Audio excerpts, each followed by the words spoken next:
Hi guys, അസ്സലാമു അലൈക്കും. ചൂടും നോമ്പൊക്കെ ഒരുമിച്ചാണല്ലേ വന്നിട്ടുള്ളത്.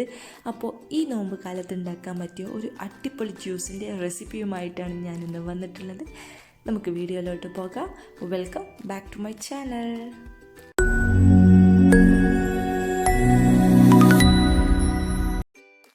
ഞാനിവിടെ ഒരു കപ്പ് സാബൂനരി എടുത്തിട്ടുണ്ട്. അത് നല്ലതുപോലെ കഴുകി വൃത്തിയാക്കിയതിന് ശേഷം ഒരു ബൗളിലേക്കിട്ട് ഒരു അരമണിക്കൂറോളം നമുക്ക് വെള്ളത്തിലൊന്ന് കുതിർത്തി വെക്കാം. പെട്ടെന്ന് സാബൂനരി വെന്ത് കിട്ടാനായിട്ടാണ് കേട്ടോ വെള്ളത്തിൽ കുതിർത്തി വെക്കുന്നത്. ഇനി ഇതിലേക്ക് 2 ക്യാരറ്റ് ഒന്ന് പുഴുങ്ങിയെടുക്കുന്നുണ്ട്, ഒന്ന് കുക്കാക്കി എടുക്കുന്നുണ്ട്. ഇനി ഇതാ ഞാനിവിടെ 1 ടേബിൾ സ്പൂണോളം റാഗിയുടെ പൊടിയും കുഗ്ഗപ്പൊടിയും കൂടിയാണ് എടുത്തിട്ടുള്ളത്. റാഗി ചൂടായത് കാരണമാണ് കുഗ്ഗപ്പൊടിയും കൂടി എടുത്തിട്ടുള്ളത്. ഇനി ഇതൊരു കടായിലേക്ക് ഇട്ടിട്ട് ഒരു കപ്പ് വെള്ളം ഒഴിച്ചിട്ട് നമുക്കതൊന്ന് നല്ലതുപോലെ ഒന്ന് വേവിച്ചെടുക്കാം. ഇതായി 1 കപ്പ് വെള്ളമാണ് ഞാൻ എടുത്തിട്ടുള്ളത്.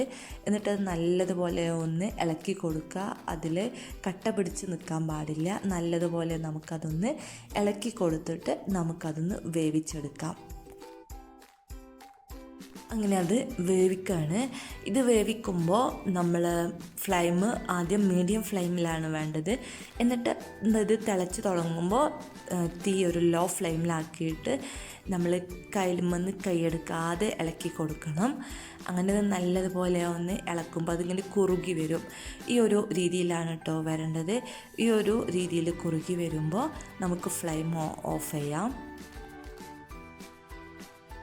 അങ്ങനെ ആ കുറുകി വന്നത് നമ്മൾ ചെറിയ ബൗളിലേക്കാക്കി മാറ്റിയിട്ടുണ്ട്. ഇനി നമുക്ക് സാബൂനരി വേവിച്ചെടുക്കാം. ഇപ്പോൾ അരമണിക്കൂർ കഴിഞ്ഞു. അത് കുതിർത്തിയിട്ട് ഇനി നല്ലതുപോലെ ഒന്ന് വേവിച്ചെടുക്കുക. അങ്ങനെ ഇത് വെന്ത് വരുമ്പോൾ നമുക്കിതൊന്ന് അരിച്ചെടുക്കാം മീൻസ് അത് ഒന്ന് പച്ചവെള്ളത്തിലൊന്ന് നല്ലതുപോലെ ഒന്ന് കഴുകിയെടുക്കാം. കാരണം ആ ഒട്ടലൊക്കെ ഒന്ന് പോകാൻ വേണ്ടിയിട്ടാണ്. ഇപ്പം നമ്മുടെ സാബൂനരി വെന്തിട്ടുണ്ട്. അപ്പോൾ ഇതാ നമ്മുടെ ക്യാരറ്റ് വെന്ത് വന്നിട്ടുണ്ട്. അതേപോലെ ഞാനിതിലേക്ക് പഞ്ചസാര ചേർക്കുന്നില്ല, പകരം അതിനായിട്ട് ഈത്തപ്പഴമാണ് ചേർക്കുന്നത്. ഞാൻ ഇതിലേക്കൊരു 7ഓളം ഈത്തപ്പഴമാണ് എടുത്തിട്ടുള്ളത്. നിങ്ങൾക്ക് വേണമെന്നുണ്ടെങ്കിൽ പഞ്ചസാര ചേർക്കാം കേട്ടോ.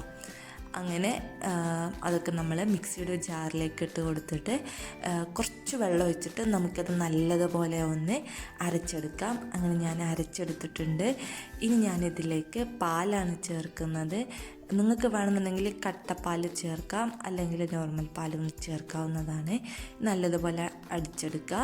അങ്ങനെ ഞാനത് നല്ലതുപോലെ അടിച്ചെടുത്തിട്ടുണ്ട്. ഇനി ഒരു പാത്രത്തിലേക്ക് മാറ്റാം. ഇനി അതിലേക്ക് നമ്മൾ നേരത്തെ വേവിച്ച് വെച്ചിട്ടുള്ള സാബൂനരി ചേർത്ത് കൊടുക്കുന്നുണ്ട്. അതേപോലെ അതിലേക്ക് ബദാമും അണ്ടിപ്പരിപ്പും ചെറുതായിട്ട് കട്ട് ചെയ്തതാണ്, അതുകൂടെ ഞാനിതിലേക്ക് ചേർക്കുന്നുണ്ട്. ഓപ്ഷണലാണ്, നിങ്ങൾക്ക് വേണമെന്നുണ്ടെങ്കിൽ ചേർക്കാം കേട്ടോ. അപ്പോൾ നമ്മൾ ജ്യൂസ് ഇവിടെ റെഡി ആയിട്ടുണ്ട്. ഇഷ്ടമായാൽ ഒന്ന് ഉണ്ടാക്കി നോക്കുക. ഇഫ്താറിനൊക്കെ ഉണ്ടാക്കാൻ പറ്റിയ ഒരു അടിപൊളി ജ്യൂസാണ്. അപ്പോൾ നമ്മുടെ വീഡിയോ ഇഷ്ടമായാൽ ലൈക്ക് ചെയ്യാനും, ആദ്യമായിട്ടാണ് നിങ്ങൾ എൻ്റെ ഈ ചാനൽ കാണുന്നതെങ്കിൽ സബ്സ്ക്രൈബ് ചെയ്യാനും മറക്കല്ലേ. മറ്റൊരു കിടിലൻ റെസിപ്പിയുമായിട്ട് വീണ്ടും കാണാം. ബൈ.